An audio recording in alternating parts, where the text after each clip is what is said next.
Mambo ni aje? Mambo ni vipi? Fuatiliaji wa Bongo News, na kazi yangu ni moja tu, kuhakikisha zile habari zote ambazo zinajitokeza kwenye mitandao mbalimbali ya kijamii na kusogezea hapo ulipo. Kikubwa nikwambie tu usiendelee kubaki mbali na mitandao mbalimbali ya kijamii.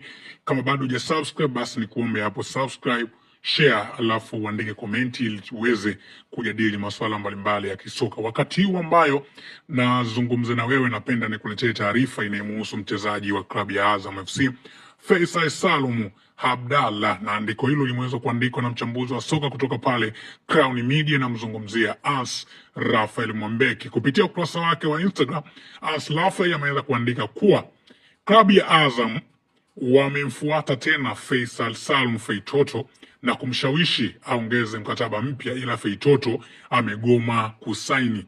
Ni wiki ya tatu sasa Azam FC wanapush, ila Fei amegoma kabisa kusaini.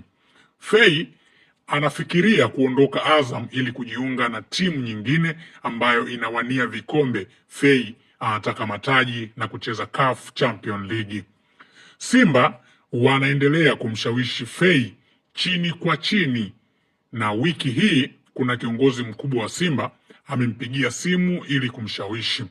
Fei amebakiza mkataba wa mwaka mmoja na Azam FC, na ifikapo mwezi wa 12 mwaka huu atabakiza miezi 6, na hapo ataruhusiwa kuzungumza na timu yoyote ndani na nje ya nchi hii. Bwana, hiyo ni taarifa ambayo ameweza kuiandika mchambuzi wa kisoka As Rafael kupitia ukurasa wake wa Instagram. Muda mwingine hao wachambuzi huwa wanazingua, tena wanazingua kweli kweli, na mimi ndo maana huwa sifuatiliaji sana kile ambacho kinaandikwa, lakini kazi yangu ni moja, kukusogezea. Ukiangalia katika ruhusa, mtu inamruhusu timu nyingine inaruhusu kuzungumza na mchezaji pale ambapo itakapofikia imebakiza miezi 6, lakini ukiangalia Faisal Salum Abdallah amebakiza mwaka mzima. Unavyozungumzia hivi sasa tetesi, kuna watu wengine wapo kwenye mitandao ya kijamii wanatafuta engagement ama wanatafuta subscribe ama kutafuta followers. Uwezi saizi ukazungumzia kwamba Faisal anawagomea, yani anawagomea viongozi wa Azam FC kuongeza mkataba wakati yeye ana mkataba wa mwaka mmoja.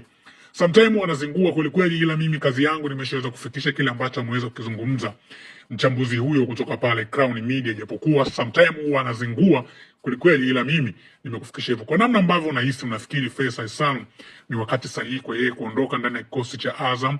Tuandikie komenti yako hapo chini, lakini bado naendelea kushauri wewe ambaye uendelea kufuatilia kwa lengo la kupata habari mbalimbali, basi subscribe, share, like pamoja na ucomment. Bye bye, nikutakia ufuatiliaji mwema wa vipindi vingine kutokea hapa Bongo News.